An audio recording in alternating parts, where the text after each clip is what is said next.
Hyper conjugation का next application पढ़ते हैं, इलेक्ट्रॉन डोनेटिंग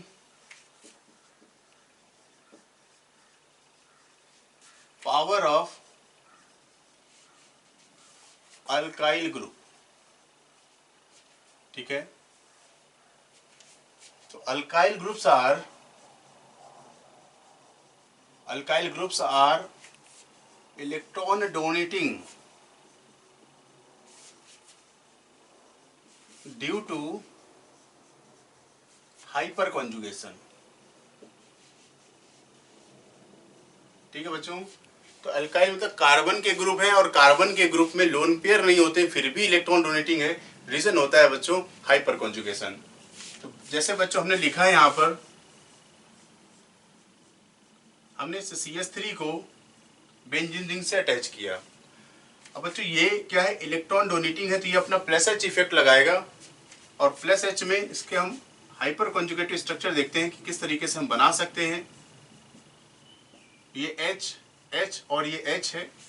तो अगर हम डायरेक्शंस की बात करें तो सिग्मा बॉन्ड, जो सिग्मा CH बॉन्ड है, ये sp3 कार्बन है और बच्चों ये कार्बन क्या है, sp2 है। ठीक है, तो sp2 कार्बन से अटैच sp3 कार्बन जिसपे अल्फा हाइड्रोजन है, इसमें हाइपर कॉन्जुगेशन हो सकता है और ये स्ट्रक्चर कुछ इस तरीके से बनेगा। तो बच्चों यहाँ पर जो रेजोनेटिंग स्ट्रक्चर हाइपर कॉन्जुगेशन की वजह से बनेंगे वो ये रहा, ये H और ये H, यहाँ पर आ गया नेगेटिव चार्ज। ठीक है, अब देखिए बच्चों, अब ये नेगेटिव चार्ज रिंग में डीलोकलाइज होता जाएगा। इस तरीके से हम और भी स्ट्रक्चर बना सकते हैं। ठीक है, तो बच्चों हम देख रहे हैं कि रिंग पर नेगेटिव चार्ज बना रहा है। तो रिंग पर नेगेटिव चार्ज का बनना मतलब क्या है, अल्काइल ग्रुप जो है रिंग को इलेक्ट्रॉन डोनेट कर रहा है और रिंग पर इलेक्ट्रॉन डेंसिटी बढ़ा रहा है। इसका मतलब ये है कि वही बात करें अगर कि इलेक्ट्रॉन डोनेटिंग पावर की बात करें अगर, तो electron donating power directly proportional to number of alpha H। जितने ज्यादा अल्फा H होंगे उतना ज्यादा इलेक्ट्रॉन डोनेटिंग पावर होगा। ठीक है, तो बच्चों अगर हम इस अल्काइल ग्रुप को देख रहे हैं, ये CH3, ये CH2CH3 और CH3 और CH3 और CH3 और CH3, अगर मैंने इस तरीके से लिखा तो आप देख रहे हैं कि ये अगर सभी बेंजीन रिंग से जुड़े हुए हैं, इस तरीके से सभी के सभी रिंग से जुड़े हुए होंगे, तो ये अल्फा कार्बन है। ठीक है, जिसपे 3 अल्फा H है, यहाँ 2 अल्फा H है बच्चों, यहाँ 1 अल्फा H है, यहाँ पर बच्चों क्या है, नो अल्फा H। ठीक है, तो इस तरीके से जितना ज्यादा अल्फा H होगा उतना ज्यादा इलेक्ट्रॉन डोनेटिंग पावर होगा। अब बच्चों क्वेश्चन देखते हैं, राइट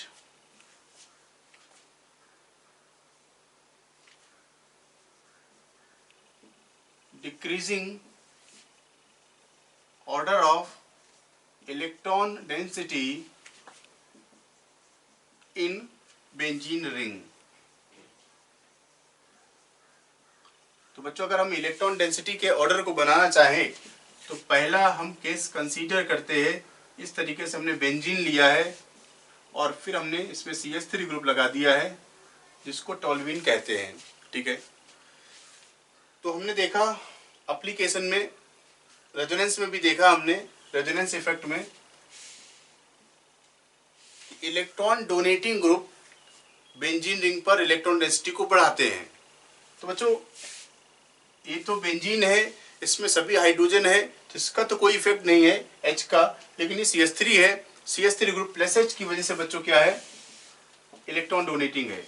तो इलेक्ट्रॉन डोनेटिंग ग्रुप रिंग पर इलेक्ट्रॉन डेंसिटी को बढ़ाते हैं। बच्चों अगर हम दूसरा एग्जांपल कंसीडर करें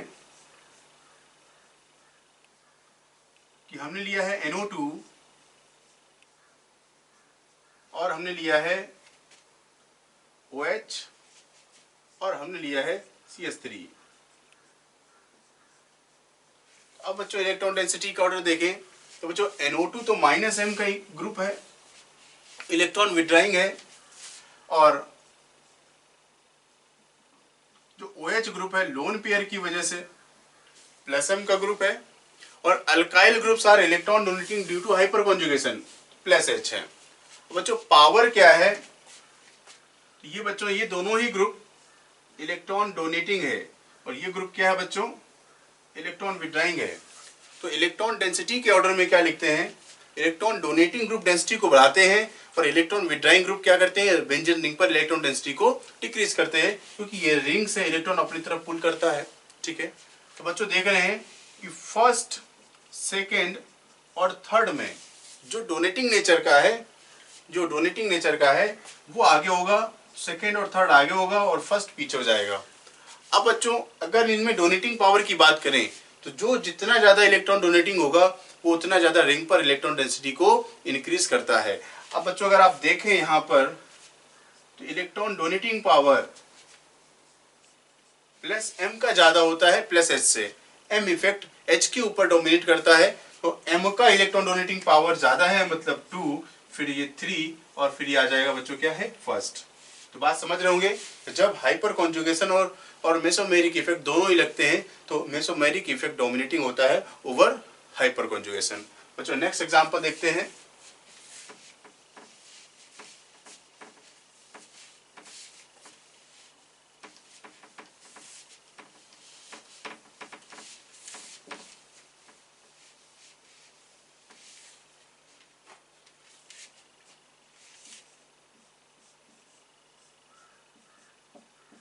ये CH3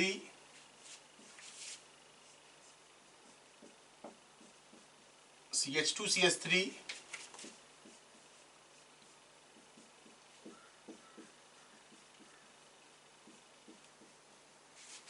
और टर्सरी ब्यूटाइल ग्रुप लगा दिया हमने। ठीक है, और बेंजीन भी लिखते हैं लास्ट में। यहाँ पर हमें चेक करना है इलेक्ट्रॉन डेंसिटी का ऑर्डर। बच्चों रिंग से जुड़े हुए हैं, अल्फा H देख लीजिए, alpha carbon, alpha carbon, alpha carbon और अल्फा कार्बन। बच्चों अल्फा H की बात करें, यहाँ पर है 3 अल्फा H, यहाँ पर है बच्चों 2 अल्फा H, और यहाँ पर दिखाई दे रहे होंगे आपको 1 अल्फा H, और बच्चों यहाँ पर है 9 अल्फा H। ठीक है, और बेंजीन तो एज ए रेफरेंस का काम कर सकता है। तो बच्चों अगर अल्फा H है तो बच्चों ये हाइपर कॉन्जुगेशन का काम करेगा, इसमें प्लस H इफेक्ट होगा। अगर अल्फा H नहीं है तो हाइपर कॉन्जुगेशन नहीं होगा, तो ऐसे केस में अल्काइल ग्रुप का हम देखते हैं प्लस I इफेक्ट, और बच्चों यहाँ पर क्या है, नो इफेक्ट, क्योंकि ये तो हाइड्रोजन लगा हुआ है, और हाइड्रोजन का अपने आप में कोई इफेक्ट नहीं होता। तो बच्चों अब ये प्लस H हो या प्लस I हो, उनकी वजह से क्या है, इलेक्ट्रॉन डोनेटिंग है, और इलेक्ट्रॉन डेंसिटी को इलेक्ट्रॉन डोनेटिंग ग्रुप बढ़ाते हैं। तो फर्स्ट, सेकेंड और थर्ड और फोर्थ और फिफ्थ में तो बच्चों ऑर्डर बन जाएगा, तो फर्स्ट, सेकेंड, थर्ड, फोर्थ, आगे होगा फिफ्थ वाले से। ठीक है, अब बच्चों यहां पर भी देखें तो इलेक्ट्रॉन डोनेटिंग ग्रुप है, लेकिन electron donating power plus H का प्लस I से ज्यादा होता है। तो बच्चों ऑर्डर जो बनता है वो बनता है M और H और I का। ठीक है बच्चों, तो पहले M इफेक्ट, फिर H इफेक्ट, उसके बाद में I इफेक्ट। तो H इफेक्ट डिपेंड करता है बच्चों नंबर ऑफ अल्फा H पर, और सबसे ज्यादा है फर्स्ट में, फिर सेकेंड में, फिर थर्ड में, और I इफेक्ट है फोर्थ में, और फिफ्थ वाला पीछे हो जाएगा। तो डिक्रीजिंग इलेक्ट्रॉन डेंसिटी का ऑर्डर बच्चों ये बन गया।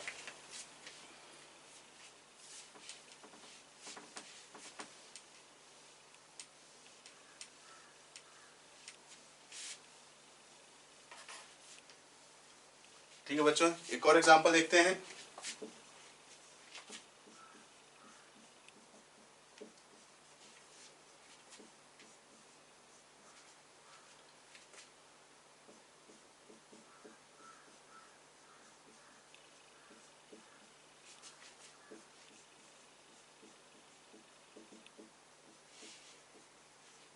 ठीक है बच्चों, तो हम इसमें चेक करते हैं। तो देख रहे हैं यहाँ पर इसका, इस CH3 का प्लस H लगेगा, tertiary butyl group alpha H नहीं है तो प्लस I लगेगा, और बच्चों यहाँ पर NH2 ग्रुप का प्लस M लगेगा। ठीक है, तो इलेक्ट्रॉन डेंसिटी का जो ऑर्डर हो जाएगा वो सबसे ज़्यादा होगी M में, थर्ड में, फिर बच्चों फर्स्ट में और सेकेंड में। हम यहाँ देख रहे हैं कि +M और +H और +I के हिसाब से हमने ऑर्डर ये बनाया। ठीक है बच्चों।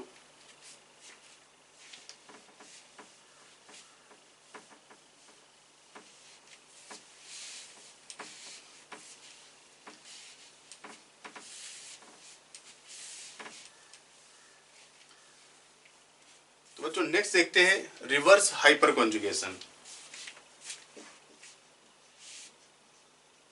Reverse hyper conjugation. तो रिवर्स का मतलब ये है कि हाइपर कॉन्जुगेशन जब रिवर्स डायरेक्शन में ऑपरेट हो। ठीक है, तो when hyper conjugation operates in reverse direction। ठीक है, तो रिवर्स डायरेक्शन में दिखेगा कैसे? कुछ आपको सिस्टम कुछ ऐसा चाहिए, इस तरीके का सिस्टम चाहिए। ये X क्या है? एक इलेक्ट्रोनेगेटिव एटम है, जैसे हेलोजन है। अब ये इलेक्ट्रॉन को अपनी तरफ पुल करता है। तो इस तरीके का सिस्टम ये बच्चों क्या है? रिवर्स हाइपर कॉन्जुगेशन है।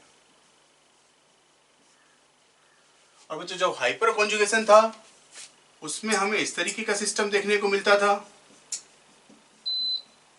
बच्चों, ये वाली कंडीशन। ये बच्चों क्या है? ये हाइपर कॉन्जुगेशन में हम देखते थे।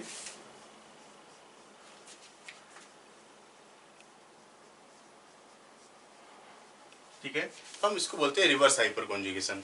तो जैसे आपको देखने को मिलेगा ये X X X और CH डबल बॉन्ड CH2, तो इस तरीके से दिखेगा बच्चों।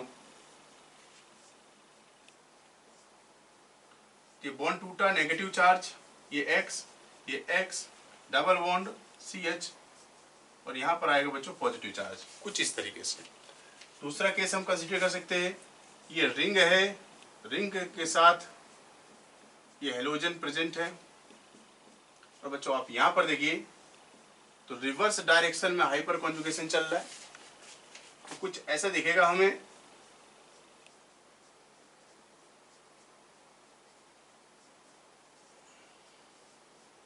ठीक है, इसके और भी स्ट्रक्चर्स हम इसी तरीके से लिख सकते हैं, इसके भी और भी स्ट्रक्चर्स हम इसी तरीके से लिख सकते हैं। तो इस तरीके के हाइपर कॉन्जुगेशन को हम बोलते हैं रिवर्स हाइपर कॉन्जुगेशन।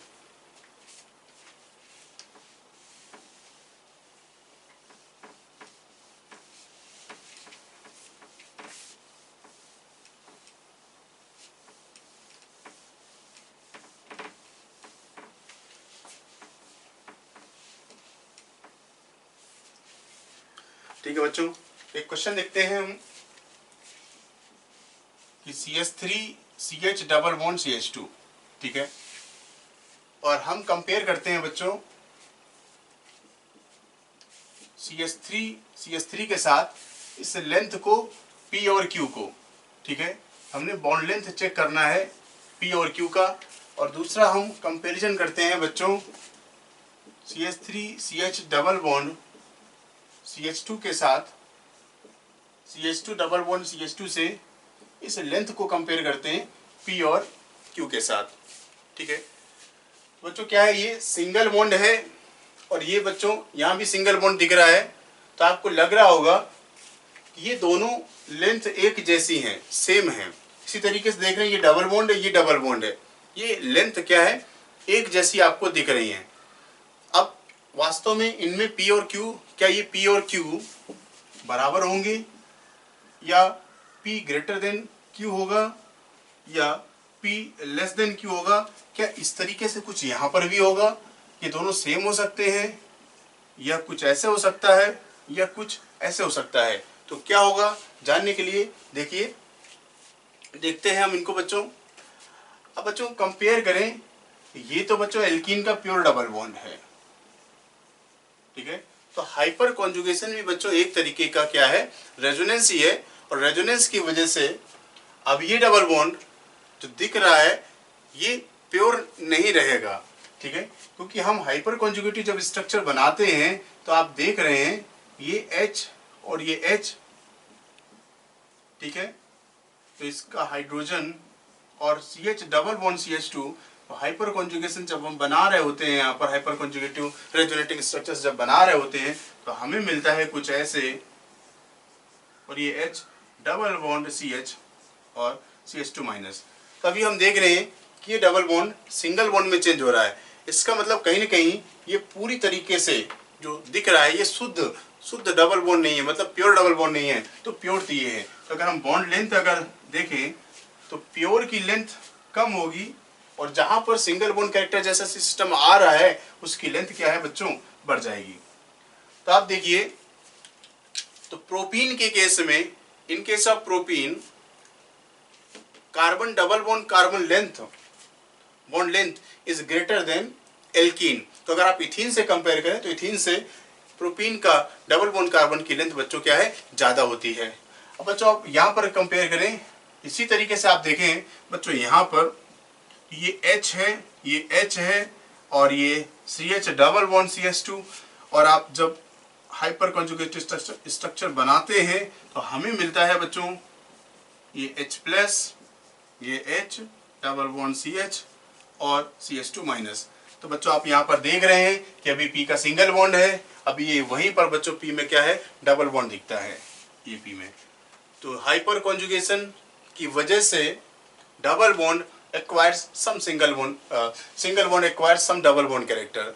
तो सिंगल बॉन्ड में कुछ डबल बॉन्ड कैरेक्टर दिख रहा है, इसका मतलब क्या है कि ये तो बच्चों प्योर सिंगल बॉन्ड है, प्योर सिंगल बॉन्ड। और प्योर सिंगल बॉन्ड की लेंथ बच्चों क्या है, ज्यादा होगी। तो Q ज्यादा होगा, Q का जो कार्बन कार्बन का बॉन्ड का सिंगल बॉन्ड का जो लेंथ है वो ज्यादा होगा इन कंपेरिजन टू P, ठीक है। नेक्स्ट टॉपिक देखते हैं, बॉन्ड डिसोसिएशन एनर्जी। अब बच्चों बॉन्ड डिसोसिएशन एनर्जी का मतलब क्या है कि बॉन्ड को डिसोसिएट करना है, मतलब बॉन्ड को क्या करना है, ब्रेक करना है, ठीक है। और बॉन्ड को ब्रेक करने में जो एनर्जी लगेगी that energy is known as bond dissociation energy, ठीक है बच्चों। तो डेफिनेशन क्या है, energy required to break a covalent bond, ठीक है बच्चों। तो कोवेलेंट बॉन्ड को ब्रेक करने में जो एनर्जी लगती है उस एनर्जी को हम बोलते हैं बॉन्ड डिसोसिएशन एनर्जी। तो कैसे चेक करते हैं, bond dissociation energy inversely proportional to stability of free radical. मतलब एनर्जी का ऑर्डर पूछेगा तो हमें रेडिकल की स्टेबिलिटी से चेक करना है, और रेडिकल की स्टेबिलिटी, फिर रेडिकल की स्टेबिलिटी देखना हमें आता है, ठीक है बच्चों। जैसे हम चेक करते हैं कि हमें ये जो CH बॉन्ड है इसकी एनर्जी को हमें निकालना है कि बॉन्ड डिसोसिएशन एनर्जी किस बॉन्ड को डिसोसिएट करने में ज़्यादा एनर्जी लगेगी। तो बच्चों क्या करते हैं, तो जो बॉन्ड बना हुआ है, जिस बॉन्ड की डिसोसिएशन एनर्जी चेक करनी है, जिस CH बॉन्ड की, उस बॉन्ड को आप तोड़ के रेडिकल बना लीजिए। तो CH3 CH2 रेडिकल बना बच्चों, यहाँ पर हमने इस बॉन्ड को तोड़ा। इसी तरीके से आप यहाँ पर भी बॉन्ड को तोड़ करके रेडिकल बना लीजिए। तो CH3 CH3 रेडिकल कुछ ऐसे बना, हमने इस बॉन्ड को भी तोड़ा और रेडिकल फॉर्मेशन किया, CH3 और CH3। अब देखिए बच्चों, अगर हम फर्स्ट, सेकेंड और थर्ड में स्टेबिलिटी की बात करें तो स्टेबिलिटी ऑफ फ्री रेडिकल, ठीक है बच्चों, फ्री रेडिकल स्टेबिलिटी देख रहे हैं तो 3 डिग्री का रेडिकल ज़्यादा स्टेबल है, फिर 2 डिग्री का, और फिर ये प्राइमरी वाला। ये बच्चों ये रेडिकल है 3 डिग्री का, ये है 2 डिग्री का, और ये रेडिकल है बच्चों प्राइमरी। मतलब क्या है कि अगर रेडिकल स्टेबल है तो वो आसानी से बन जाएगा, अगर वो आसानी से बन रहा है तो आपको कम एनर्जी देनी पड़ेगी इस बॉन्ड को तोड़ने में। मतलब स्टेबल रेडिकल्स बनते हैं, जो रेडिकल स्टेबल है वो आसानी से बनेगा। इसका मतलब क्या हुआ बच्चों, अगर हम बॉन्ड डिसोसिएशन एनर्जी की बात करें, कौन सा बॉन्ड ब्रेक कर रहे हैं हम, कार्बन हाइड्रोजन का बॉन्ड ब्रेक कर रहे हैं। तो जो रेडिकल स्टेबल है, तो रेडिकल स्टेबल बच्चों ये सी वाले के बॉन्ड को तोड़ के आया है कार्बन हाइड्रोजन वाला, और ये बच्चों ये बी वाला है, और ये क्या है, ये बच्चों ए वाला है। ठीक है, तो बॉन्ड डिसोसिएशन एनर्जी रेडिकल की स्टेबिलिटी का इन्वर्सली प्रोपोर्शनल होता है। इसका मतलब ये रेडिकल अनस्टेबल बना रहे हैं हम, और अनस्टेबल रेडिकल बनना नहीं चाहेगा। अगर आप बनाते हैं तो उसमें ज़्यादा एनर्जी आपको देनी पड़ेगी। इसका मतलब ये हुआ कि सबसे ज़्यादा एनर्जी बच्चों आपको ए वाले कार्बन H को हटाने में लगेगा, फिर बच्चों बी वाला, और फिर आ जाएगा सी वाला। तो ये ऑर्डर हो गया बच्चों इसमें बॉन्ड डिसोसिएशन एनर्जी का। तो हमें यही चेक करना है, हम डायरेक्ट भी देखेंगे। तो जैसे बच्चों इसमें चेक करते हैं, डायरेक्ट अगर हम बात करें तो आपको क्या करना है बच्चों, आप हटा दीजिए इस H को यहाँ से, और यहाँ पर आप रेडिकल बना लीजिए। ठीक है बच्चों, आप हटा दीजिए इस H को यहाँ से, आप रेडिकल बना लीजिए, और बच्चों आप हटा दीजिए इस H को यहाँ से, और यहाँ पर आप क्या कर लीजिए, रेडिकल बना लीजिए। तो ये A वाले H का था, ये B वाले H का है, और ये C वाले H का है। ठीक है, तो बच्चों आपको H को हटाना है, दूसरा यहाँ पर लिख के दोबारा लिखेंगे, फिर H को हटाएंगे। ठीक है बच्चों, अब देखिए रेडिकल देखिए बच्चों, ये 3 डिग्री का है, ये 2 डिग्री का है, और ये बच्चों क्या है, 1 डिग्री का है। तो अगर हम स्टेबिलिटी की बात करें तो A, B और C ये है। तो अगर हम बॉन्ड डिसोसिएशन एनर्जी की बात करें तो बच्चों जस्ट रिवर्स कर दीजिए, इस तरीके से ऑर्डर आ जाएगा। ठीक है बच्चों, बात समझ में आ गई होगी। अब बच्चों यहाँ पर चेक करते हैं इन A और इन B में। तो बच्चों आप जब इस B को हटाएंगे, ये B वाला है, और ये बच्चों ये A वाला है। तो जब बच्चों आप इस H को हटाओगे, दोबारा बना के आपको हटाना है, तो यहाँ पर रेडिकल बनेगा, और ये रेडिकल बच्चों डबल बॉन्ड के साथ बना हुआ है। डबल बॉन्ड के साथ बना हुआ रेडिकल बच्चों विनाइल होता है, विनाइल। और बच्चों आपने अगर इस H को हटाया तो यहाँ पर रेडिकल बनेगा, और ये बच्चों डबल बॉन्ड के जस्ट बाद वाले कार्बन पर है। तो बच्चों ये क्या है, ये एलाइल है, एलाइल रेडिकल। ठीक है बच्चों,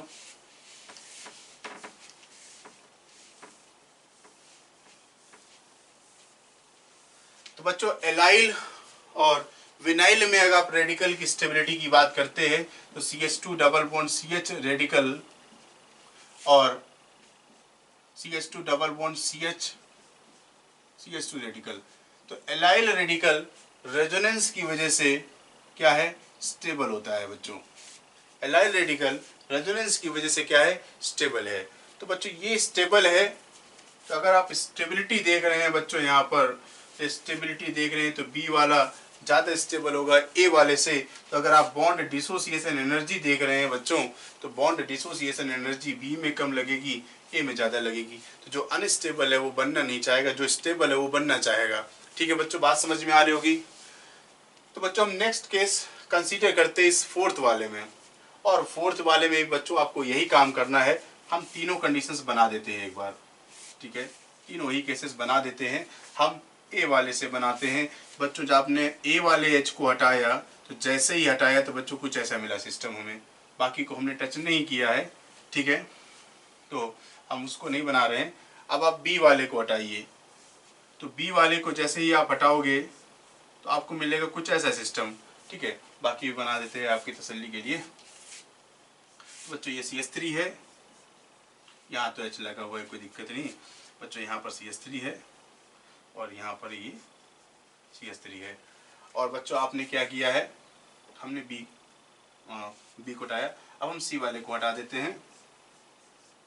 तो सी वाले को हटाया तो कुछ ऐसे मिला CH3, और बच्चों यहाँ पर रेडिकल बनेगा CH2। ठीक है, तो बच्चों ये CH2 है, यहाँ पर CH2 और H। ठीक है, अब आप चेक कर लीजिए बच्चों, ये रेडिकल है 3 डिग्री का। ठीक है बच्चों, ये रेडिकल है 2 डिग्री का, और बच्चों ये रेडिकल है 1 डिग्री का। तो स्टेबिलिटी अगर आप देखना चाह रहे हैं तो स्टेबिलिटी में बच्चों क्या है, जो ए वाला है ये ज़्यादा स्टेबल है, फिर ये बच्चों बी वाला आ जाएगा, फिर सी वाला आ जाएगा। ठीक है, तो प्राइमरी, सेकेंडरी और टर्सरी रेडिकल की स्टेबिलिटी के हिसाब से हमने देखा स्टेबिलिटी का ऑर्डर ये है। स्टेबिलिटी किसकी, रेडिकल की। तो बॉन्ड डिसोसिएशन एनर्जी, ठीक है, मिलेगा आपको बच्चों A, B और C, इस तरीके से। ठीक है बच्चों, बात समझ में आ रही होगी, नोट कर लीजिए।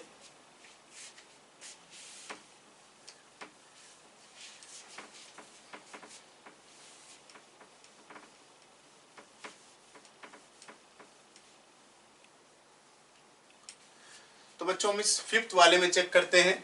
फिफ्थ वाले में भी उसी तरीके का केस है। तो बच्चों देख लीजिए, आप डायरेक्ट भी लिख सकते हैं, ये डबल बॉन्ड से जुड़ा हुआ हाइड्रोजन ये विनाइलिक है।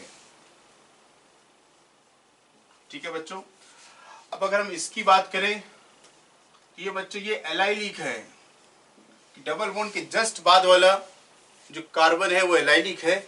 और बच्चों ये ना, ठीक है, तो एलाइलिक होगा नहीं क्योंकि ये तो रेजोनेंस में है ही नहीं। तो ये अगर आप देखें तो 2 कार्बन से बॉन्डेड है। तो ये बच्चों ये 2 डिग्री का है।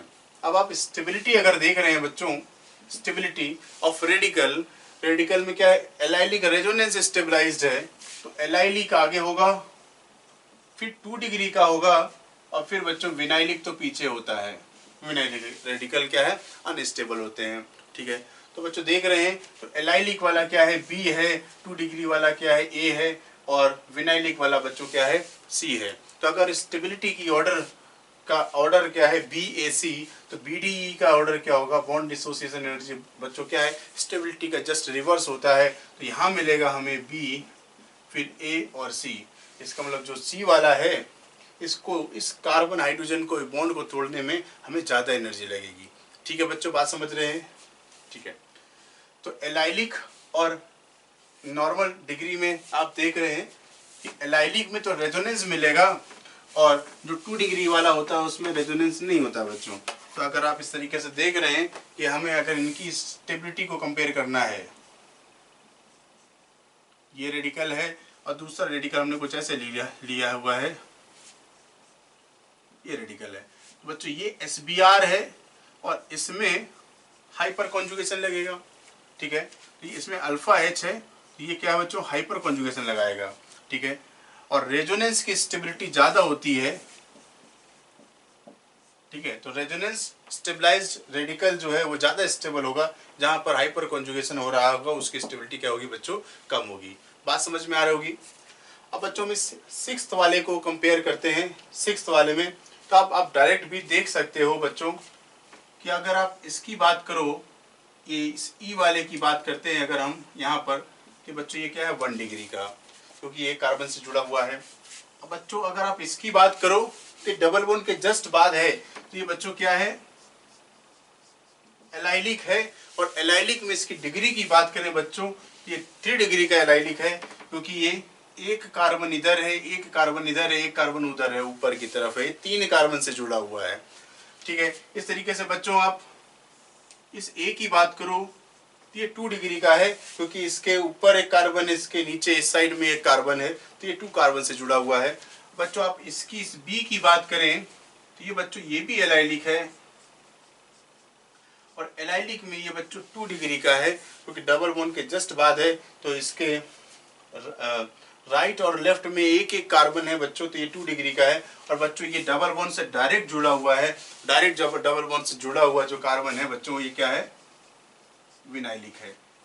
तो आप स्टेबिलिटी के ऑर्डर में देख रहे हैं बच्चों, यहाँ पर इनमें एलाइलिक में रेजोनेंस स्टेबलाइजेशन है, तो ये सबसे ज्यादा स्टेबल है। तो बच्चों अगर आप स्टेबिलिटी का ऑर्डर लिखते हैं, यहाँ पर स्टेबिलिटी का ऑर्डर अगर हम लिखें तो सबसे ज्यादा स्टेबल मिलेंगे बच्चों आपको एलाइलिक वाले, एलाइलिक वाले। एलाइलिक के बाद बच्चों जो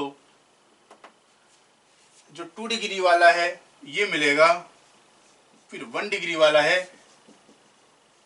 और विनाइलिक स्टेबिलिटी में क्या है बच्चों, vinylic radicals are least stable, तो ये स्टेबिलिटी में बच्चों पीछे होते हैं। अब एलाइलिक में भी आप देखो तो 3 डिग्री वाला आगे होगा, 3 डिग्री एलाइलिक 2 डिग्री एलाइलिक से ज़्यादा स्टेबल होगा। तो बच्चों फिलहाल हम ऑर्डर की बात करें तो 3 डिग्री जो एलाइलिक है वो है बच्चों डी वाला, तो डी आ गया।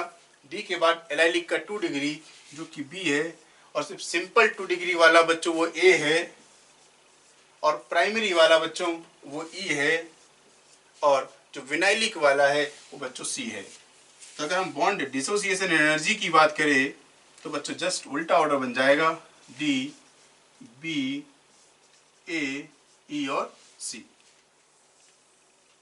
ठीक है बच्चों, तो बात समझ में आ रही होगी कि किस तरीके से हम बॉन्ड डिसोसिएशन एनर्जी को निकालते हैं। बच्चों एक लास्ट सवाल और है, इसको भी देख लेते हैं।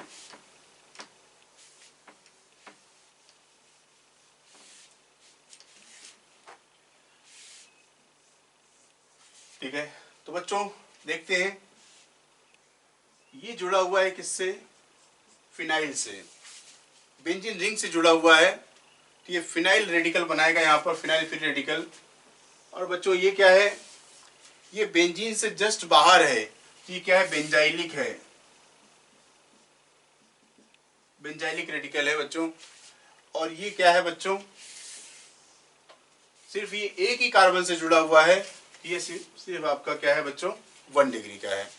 तो स्टेबिलिटी में आप देख रहे हैं कि बेंजाइलिक वाला बच्चों क्या है, इस तरीके से रिंग के जो बाहर है ये क्या है बच्चों, रेजोनेंस स्टेबलाइज्ड है।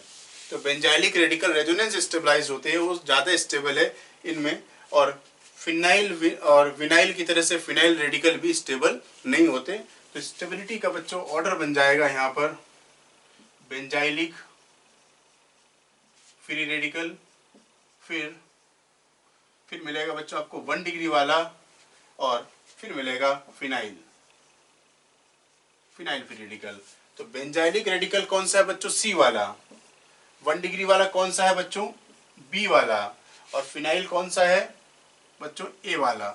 तो BDE bond dissociation energy just reverse करते हैं सी, बी और ए।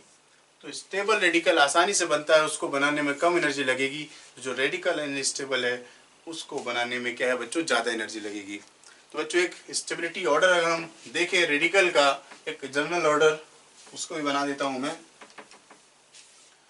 ठीक है, तो general stability order of free radicals. ठीक है बच्चों, तो बच्चों बेंजाइलिक फ्री रेडिकल ये सबसे आगे होते हैं। और बेंजाइलिक में भी अगर आप देखें तो 3 डिग्री, 2 डिग्री और 1 डिग्री। ठीक है, इसके बाद बच्चों आते हैं एलाइल फ्री रेडिकल। और एलाइल फ्री रेडिकल में भी आप अगर ऑर्डर देखते हैं तो 3 डिग्री एलाइलिक, 2 डिग्री एलाइलिक और 1 डिग्री एलाइलिक। तो बेंजाइलिक रेडिकल है बच्चों ये वाला, CH2। ठीक है, और एलाइलिक रेडिकल है बच्चों CH2 double bond CH, CH2 ये वाला। तो बेंजाइलिक, एलाइलिक। इसके बाद बच्चों आते हैं अल्काइल फ्री रेडिकल। कौन से, अल्काइल वाले, अल्काइल फ्री रेडिकल। तो अल्काइल में भी बच्चों 3 डिग्री अल्काइलिक, 2 डिग्री अल्काइलिक और 1 डिग्री अल्काइलिक। ठीक है, फिर मिलेगा बच्चों methyl free radical, CH3 free radical. और इसके बाद में आएगा बच्चों विनाइल फ्री रेडिकल। और लास्ट में आ जाएगा बच्चों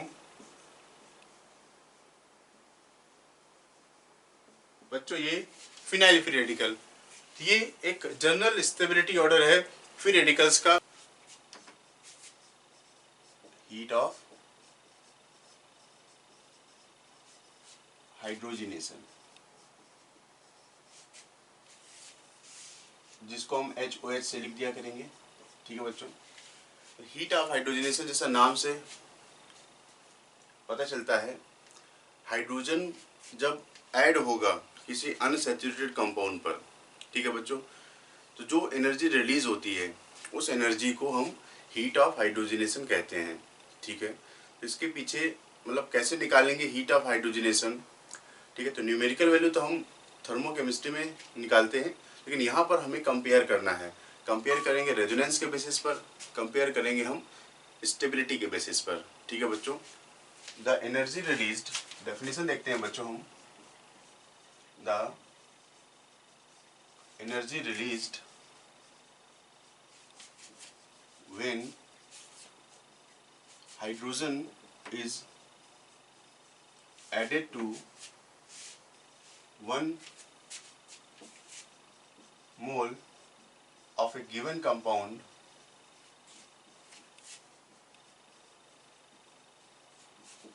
is called heat of hydrogenation.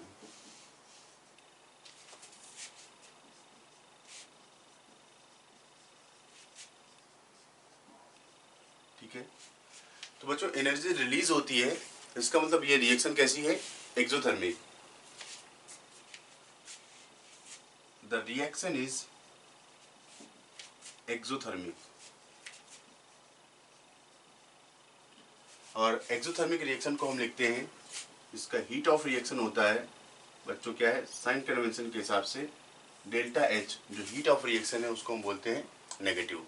तो एक्सोथर्मिक के लिए हीट ऑफ रिएक्शन क्या होती है बच्चों, नेगेटिव होती है। ठीक है, अब बच्चों फैक्टर्स देखते हैं, हीट ऑफ हाइड्रोजनेशन किन फैक्टर्स पर डिपेंड करती है। ठीक है बच्चों, तो बच्चों heat of hydrogenation it is directly proportional to number of pi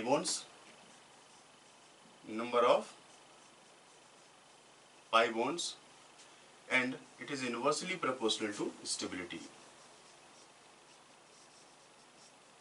ठीक है, तो बच्चों दो फैक्टर्स हैं जिनको हम चेक करेंगे, एक तो नंबर ऑफ पाई बॉन्ड वाला केस है और दूसरा केस देखेंगे हम यहाँ पर बच्चों स्टेबिलिटी वाला फैक्टर। ठीक है, तो एक एक करके एग्जांपल्स को डिस्कस करते हैं बच्चों।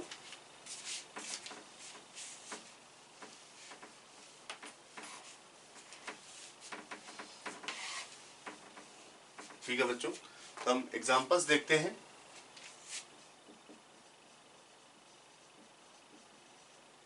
ठीक है,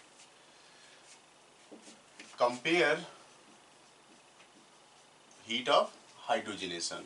ठीक है, तो हमें हीट ऑफ हाइड्रोजनेशन को कंपेयर करना है और पहला एग्जांपल हम लेते हैं CH3 CH double bond CH2 और CH2 डबल बॉन्ड CH2। ठीक है, तो बच्चों इथीन और प्रोपीन है, इसमें चेक करना है कि किसका हीट ऑफ हाइड्रोजनेशन ज़्यादा होगा। बच्चों हम स्टेबिलिटी से देख लेंगे। ठीक है, यहाँ पर देखिए दोनों में पाई बॉन्ड की संख्या तो समान है, 1 पाई बॉन्ड है, तो हमने जो फैक्टर्स देखने हैं कि हीट ऑफ हाइड्रोजनेशन स्टेबिलिटी का inversely proportional and it is directly proportional to number of pi bonds. ठीक है, तो जब पाई बॉन्ड सेम होंगे तो हमें स्टेबिलिटी ही देखना है। यहाँ भी एक पाई बॉन्ड है, एक पाई बॉन्ड है। ठीक है, तो पाई बॉन्ड की संख्या समान है तो हमें क्या चेक करना है, स्टेबिलिटी। तो स्टेबिलिटी के लिए चूंकि एल्कीन है जिसमें देखिए 3 अल्फा एच और बच्चों यहाँ पर क्या है, नो अल्फा एच। ठीक है, तो आप स्टेबिलिटी देखें, अगर स्टेबिलिटी फर्स्ट और सेकेंड में अगर हम कंपेयर करते हैं बच्चों, तो फर्स्ट ज़्यादा स्टेबल है सेकेंड से। ठीक है, अकॉर्डिंग टू अल्फा एच। ठीक है, तो अगर आप हीट ऑफ हाइड्रोजनेशन देखेंगे बच्चों, तो हीट ऑफ हाइड्रोजनेशन क्या है बच्चों, जस्ट रिवर्स होता है स्टेबिलिटी के ट्रेंड का। ठीक है बच्चों, बात समझ में आ गई होगी। और बच्चों हम दूसरा एग्जांपल लेते हैं, देखिए CH3 CH double bond CH2, फिर है बच्चों CH3 CH double bond CH3। ठीक है, फिर बच्चों हमने लिखा CH3 carbon CH3 double bond CH3 और फिर बच्चों हमने लिखा CH3 और इस तरीके से CH3। ठीक है बच्चों, चेक कर लेते हैं। तो एल्कीन है, एल्कीन में स्टेबिलिटी बच्चों हम हाइपर कॉन्जुगेशन से देखते हैं और हाइपर कॉन्जुगेशन के लिए जरूरी होता है बच्चों अल्फा एच का होना। ठीक है बच्चों, अब देखिए बच्चों यहाँ पर क्या है, 3 अल्फा एच है। ठीक है, और बच्चों यहाँ पर क्या है, 6 अल्फा एच है। बच्चों आप मास्टर होंगे अल्फा एच को काउंट करने में। ठीक है, और बच्चों यहाँ पर देखिए अगर तो डबल बॉन्ड के बाद वाला कार्बन अल्फा एच है, तो 3 और 3 9 अल्फा एच है बच्चों, और इसके पास है बच्चों 12 अल्फा एच। ठीक है, ठीक है, तो अल्फा एच तो हमने देख लिए। अब देखिए फर्स्ट, सेकेंड, थर्ड और फोर्थ में हम स्टेबिलिटी को अगर कंपेयर करें तो स्टेबिलिटी में बच्चों आ जाएगा 1। देखिए अल्फा एच इंक्रीज हो रहे हैं तो 1, फिर 2, 3 और 4। तो 4 सर्वाधिक स्टेबल है, मोस्ट स्टेबल है। फिर बच्चों थर्ड आ जाएगा, फिर सेकंड आ जाएगा और फर्स्ट आ जाएगा। तो अगर आप इसमें हीट ऑफ हाइड्रोजनेशन देखते हैं तो जस्ट रिवर्स कर देना है इस तरीके से। तो फर्स्ट के केस में हीट ऑफ हाइड्रोजनेशन मतलब क्या है, यहाँ पर एनर्जी ज़्यादा रिलीज होगी, ठीक है। और रिलीज एनर्जी को हम नेगेटिव साइन से लिखते हैं क्योंकि ये रिएक्शन क्या है, एक्सोथर्मिक है। और एक्सोथर्मिक रिएक्शन को हम साइन कन्वेंशन के हिसाब से उसका डेल्टा एच क्या होता है बच्चों, नेगेटिव होता है, ठीक है बच्चों। अब देखते हैं थर्ड एग्जाम्पल। और अब की बार हम यहाँ लिख रहे हैं CH3 double bond carbon, CH3H और ये H। तो बच्चों ये एल्कीन है जिसमें दोनों हाइड्रोजन एक साइड है, जिसको हम सिस बोलते हैं। ये एल्कीन सिस फॉर्म वाली है, ठीक है। और दूसरा एल्कीन हमने लिखा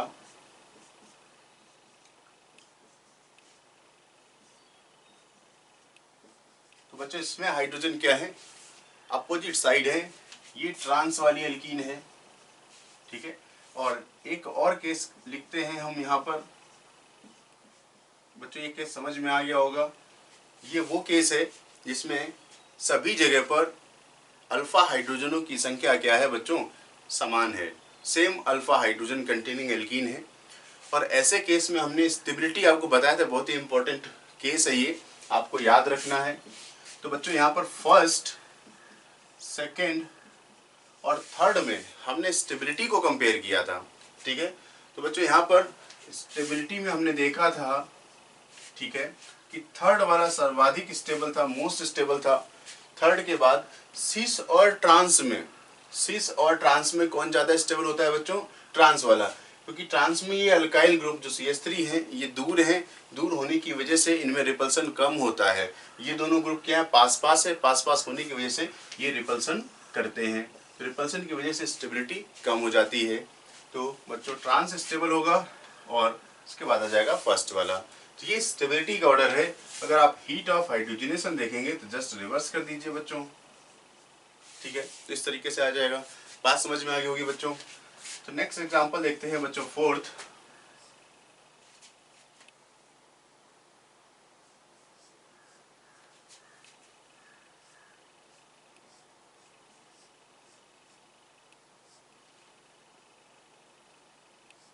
ठीक है बच्चों, हम यहाँ पर कंपेयर करते हैं तो ये दोनों ही एल्कीन है, ठीक है। अल्फा एच देख लीजिए बच्चों, तो डबल बॉन्ड के जस्ट बाद वाला कार्बन अल्फा है बच्चों, ये अल्फा कार्बन है और ये अल्फा कार्बन है।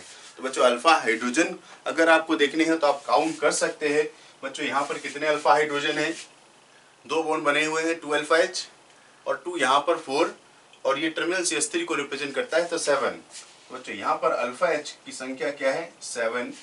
और बच्चों आप यहाँ भी काउंट कर सकते हो, डबल बॉन्ड के जस्ट बाद वाला कार्बन अल्फा होता है और यहाँ पर बच्चों बोलो 3 बॉन्ड बने हुए हैं तो 1 हाइड्रोजन होगा, यहाँ 2 बॉन्ड बने हुए हैं 2 हाइड्रोजन होगा, तो 2 और प्लस 1। तो यहाँ पर अल्फा एच कितने हैं बच्चों, 3, ठीक है। तो 3 अल्फा एच है। तो आप देख रहे हैं स्टेबिलिटी को अगर आप कंपेयर करें तो स्टेबिलिटी, तो बच्चों स्टेबिलिटी में आपको मिलता है फर्स्ट, सेकेंड से ज़्यादा स्टेबल है। तो आप अगर हीट ऑफ हाइड्रोजनेशन देखते हैं तो बच्चों जस्ट रिवर्स कर दीजिए, तो सेकेंड का हीट ऑफ हाइड्रोजनेशन क्या होगा, ज़्यादा होगा। ठीक है बच्चों, बात समझ रहे होंगे हमारी।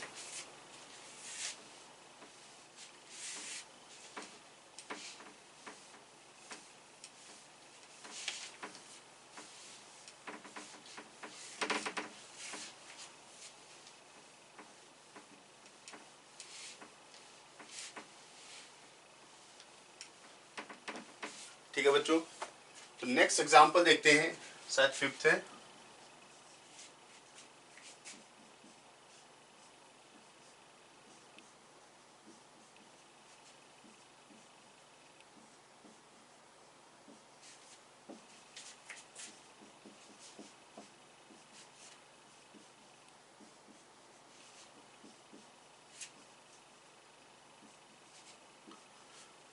तो बच्चों यहाँ पर भी देख लीजिए, फर्स्ट और सेकेंड में देखें तो अल्फा एच तो सेम है बच्चों दोनों तरफ, ये अल्फा कार्बन और ये अल्फा कार्बन, डबल बॉन्ड के जस्ट बाद वाले कार्बन को हम अल्फा कार्बन कहते हैं बच्चों। तो 2 और 2 4 यहाँ पर है अल्फा एच, तो अल्फा एच है बच्चों 4 और सेम अल्फा एच यहाँ पर है 4। ठीक है, तो अल्फा एच सेम है तो हमें क्या देखना है, ये देखिए बच्चों सेम साइड ग्रुप है, तो ये सिस है और ये ग्रुप अपोजिट साइड है, तो ये क्या है ट्रांस, जैसे हाइड्रोजन हाइड्रोजन अपोजिट साइड दिख रहे हैं और हाइड्रोजन हाइड्रोजन क्या है सेम साइड है। तो similar group same side cis form होता है, similar group opposite side transform होता है। तो बच्चों आपको पता है स्टेबिलिटी में क्या है, सिस और ट्रांस में अगर हम कंपेयर करें तो ट्रांस ज़्यादा स्टेबल होता है सिस वाले से, तो हीट ऑफ हाइड्रोजनेशन बच्चों क्या हो जाएगा, जस्ट रिवर्स हो जाएगा। ठीक है बच्चों, नेक्स्ट एग्जांपल देखते हैं।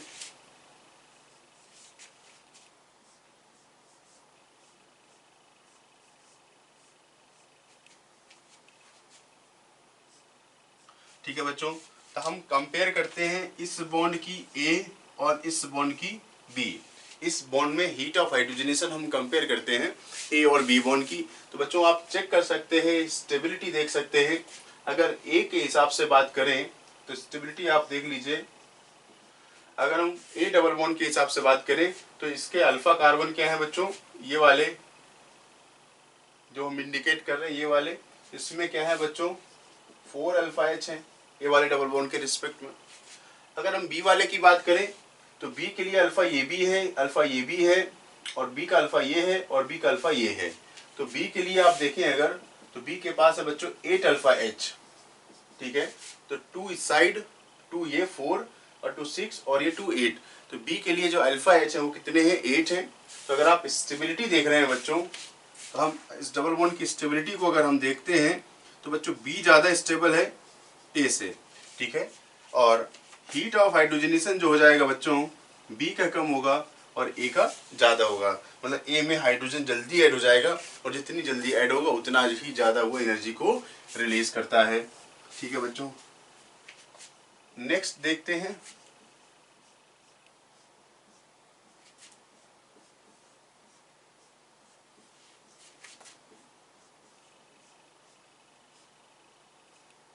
ठीक है बच्चों, तो हम यहाँ पर कंपेयर करते हैं heat of hydrogenation first, second और थर्ड। तो सिंपल सी बात है, एल्कीन है, स्टेबिलिटी देखनी है।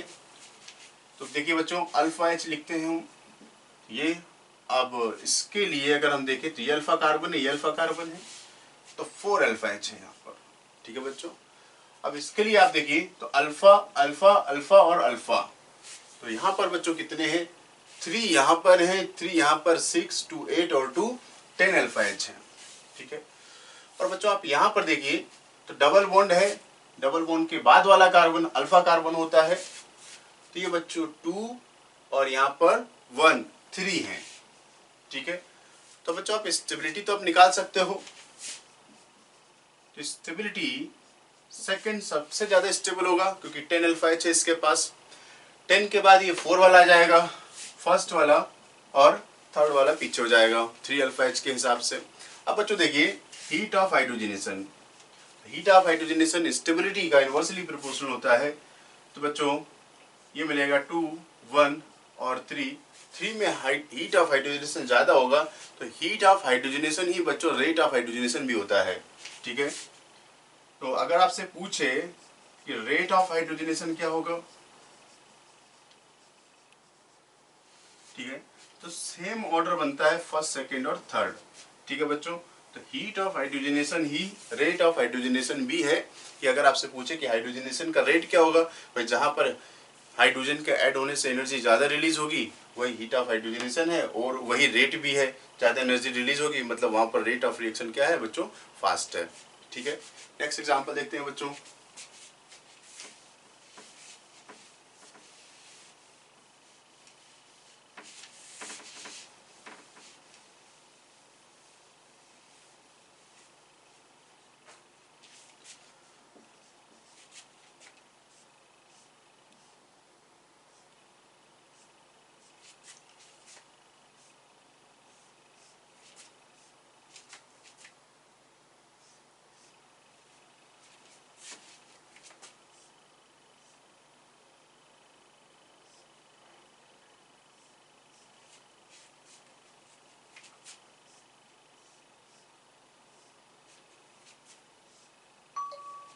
ठीक है बच्चों, तो ये फर्स्ट, सेकंड, थर्ड और फोर्थ, इसमें हम कंपेयर करते हैं हीट ऑफ हाइड्रोजनेशन का ऑर्डर क्या होगा।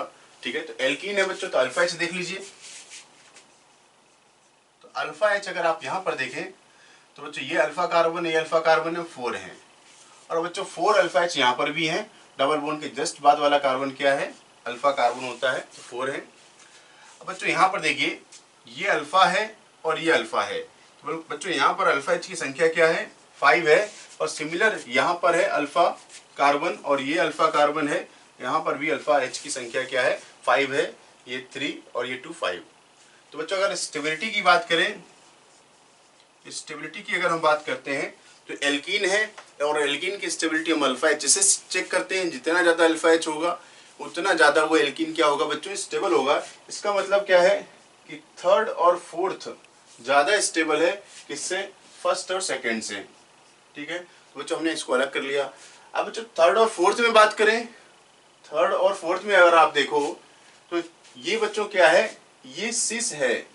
सिस मतलब क्या है, ये दोनों ग्रुप इस डबल बॉन्ड के क्या है, सेम साइड है। अगर आप इस बॉन्ड को देख रहे हैं, ये बॉन्ड और ये बॉन्ड डबल बॉन्ड की क्या है, एक ही तरफ है, तो ये ग्रुप सेम साइड है, तो ये सिस हो गया। और इन्हीं ग्रुप को बच्चों यहाँ पर देख रहे हैं, ये कैसे है, इस तरीके से, ये अपोजिट साइड है, तो ये बच्चों ट्रांस हो गया। ठीक है, सिमिलर तरीका ये है, ये बच्चों सिस है और ये क्या है, ट्रांस है। तो हम बता रहे हैं कि जैसे बॉन्ड बनाते हैं, अगर ये बॉन्ड डबल बॉन्ड के सेम साइड बने हुए हैं तो ये सिस है, और अगर यही बॉन्ड डबल बॉन्ड के अपोजिट साइड है तो हम इसी को बोलते हैं ट्रांस। ठीक है बच्चों, बात समझ रहे हैं।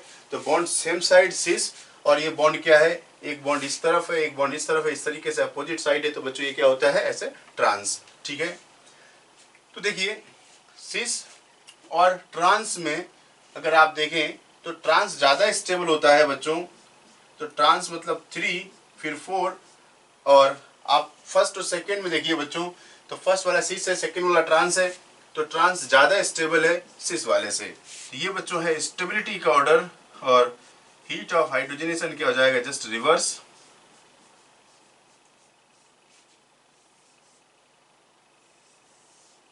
ठीक है बच्चों, ठीक है। अब देखिए नेक्स्ट एग्जांपल देखते हैं बच्चों।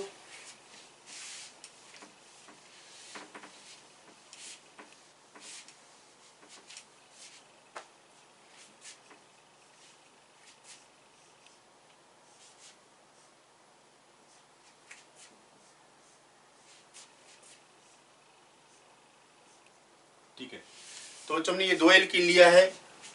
ये एल्कीन कैसा है, कॉन्जुगेटेड है, और ये क्या है, नॉन कॉन्जुगेटेड है। और बच्चों इन दोनों में ही पाई बॉन्ड की संख्या क्या है, पाई बॉन्ड की संख्या क्या है बच्चों, समान है। 2 पाई बॉन्ड यहाँ पर हैं और 2 पाई बॉन्ड यहाँ पर हैं। तो आपको पता है बच्चों स्टेबिलिटी में रेजोनेंस है, कॉन्जुगेटेड वाला क्या है बच्चों, रेजोनेंस स्टेबलाइज होता है। तो बच्चों ये क्या है, SBR है, स्टेबल बाय रेजोनेंस। जहाँ रेजोनेंस होगा उसे एल्कीन की स्टेबिलिटी ज़्यादा होगी बच्चों। फर्स्ट और सेकेंड में अगर हम कंपेयर करें तो फर्स्ट वाला सेकेंड से ज़्यादा स्टेबल है। तो अगर आप हीट ऑफ हाइड्रोजनेशन देखते हैं तो बच्चों फर्स्ट का कम होगा और सेकेंड का ज़्यादा हो जाएगा। ठीक है बच्चों, बात समझ रहे हैं। नेक्स्ट देखिए बच्चों,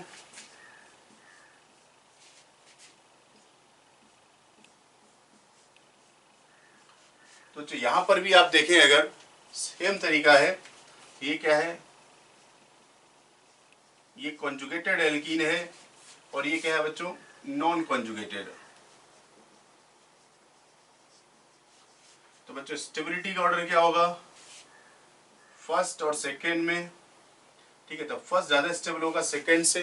तो अगर आप बच्चों हीट ऑफ हाइड्रोजनेशन देखते हैं तो फर्स्ट का कम होगा और सेकेंड का ज़्यादा होगा। ठीक है बच्चों,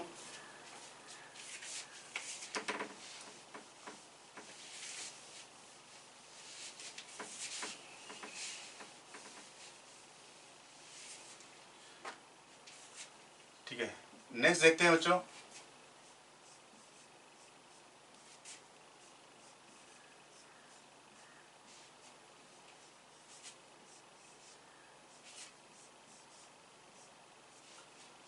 ठीक है।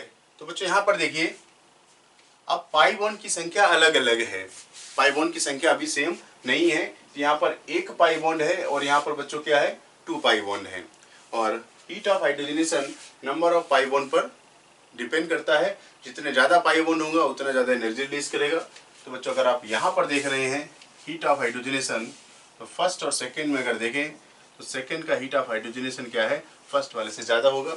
इसी तरीके से आप बच्चों यहाँ पर देखिए, अगर बच्चों फर्स्ट और सेकेंड में, यहाँ पर बच्चों है 2 पाई बॉन्ड और ये है बच्चों 1 पाई बॉन्ड।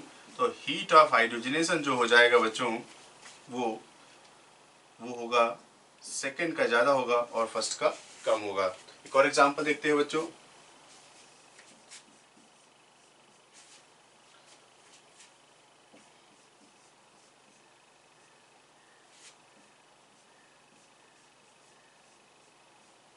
ठीक है बच्चों, तो हमने क्या किया, फर्स्ट, सेकेंड और थर्ड इनमें कंपेयर करते हैं हीट ऑफ हाइड्रोजनेशन। तो पहले तो हम इसको अलग कर लेते हैं, 1 पाई बॉन्ड और यहाँ पर है बच्चों 2 पाई बॉन्ड। तो 2 पाई बॉन्ड है तो हीट ऑफ हाइड्रोजनेशन ज़्यादा होगी।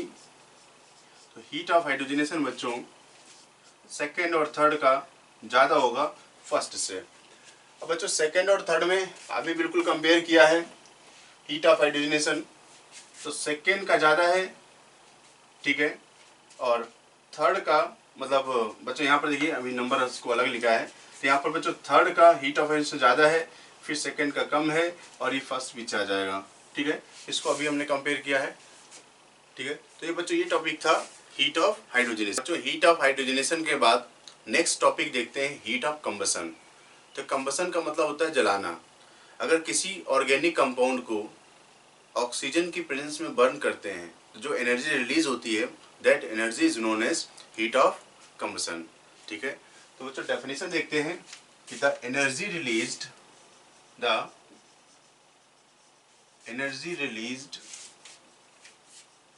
when 1 mole of an organic compound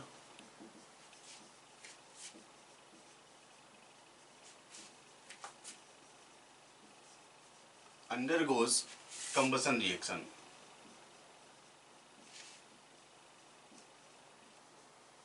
ठीक है, तो जब किसी हाइड्रोकार्बन को हम बर्न करते हैं या ऑर्गेनिक कंपाउंड को बर्न करते हैं तो रिलीज एनर्जी है, उस रिलीज एनर्जी को हम बोलते हैं बच्चों हीट ऑफ कंबसन।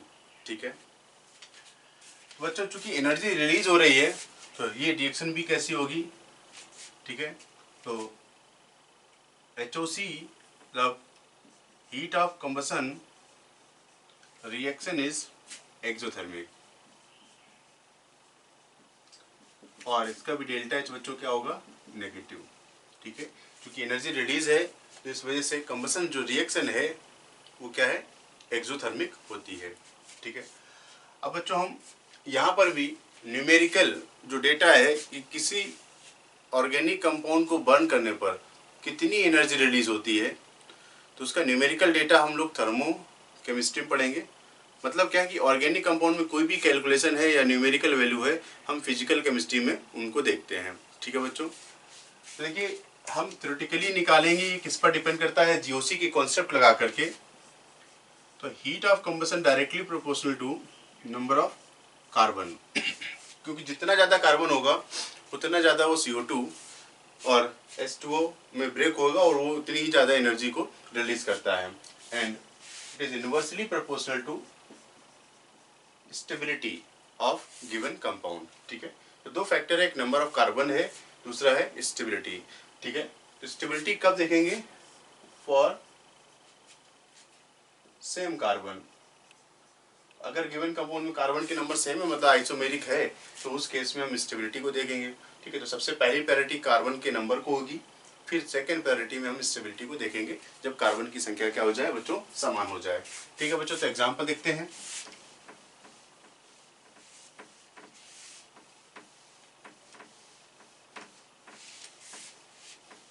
ठीक है, तो हम एग्जांपल की बात करें, कंपेयर हीट ऑफ कंबसन। ठीक है, तो जैसे हमने लिखा है, ठीक है, कि गिवन कंपाउंड में देखिए पहले कार्बन काउंट कर लेते हैं 1 2 3 4 5। तो बच्चों ये 5 कार्बन का कंपाउंड है और बच्चों यहाँ पर क्या है 1 2 3 4 कार्बन है। और HOC जो है नंबर ऑफ कार्बन और सेकेंड फैक्टर है स्टेबिलिटी। इन दो बातों पर हीट ऑफ कंबशन बच्चों डिपेंड करता है, ठीक है। तो देखिए तो हीट ऑफ कंबशन फर्स्ट का सेकेंड वाले से ज़्यादा होगा क्योंकि कार्बनों की संख्या यहाँ पर ज़्यादा है, ठीक है। अगर हम नेक्स्ट एग्जांपल की बात करते हैं बच्चों,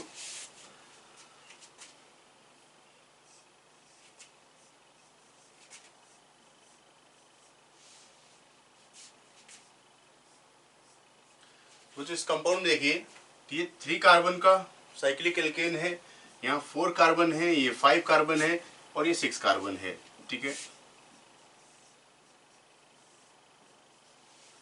तो बच्चों आप हीट ऑफ कंबशन देखिए फर्स्ट, सेकेंड, थर्ड और फोर्थ इस तरीके से आएगा। नेक्स्ट कंसीडर करते हैं बच्चों केस,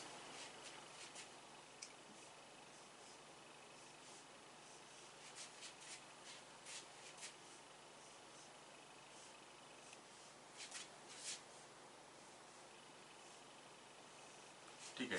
बच्चों यहाँ पर हम कंपेयर करते हैं हीट ऑफ कंबशन, ठीक है। तो बच्चों यहाँ पर देखिए कार्बन काउंट कर लेते हैं पहले 1 2 3 4 5 6। बच्चों ये 6 कार्बन है। यहाँ देख लीजिए बच्चों 3 1 2 3 ये तो रहे 4 और 5, बच्चों ये 5 कार्बन है। और इसमें देखिए तो 1 2 3 और 4, तो बच्चों इसमें क्या है 4 कार्बन है। तो heat of combustion directly proportional to number of carbon atoms. Heat of combustion first, second और बच्चों यहाँ पर क्या आ जाएगा इस तरीके से, ये थर्ड वाला पीछे हो जाएगा।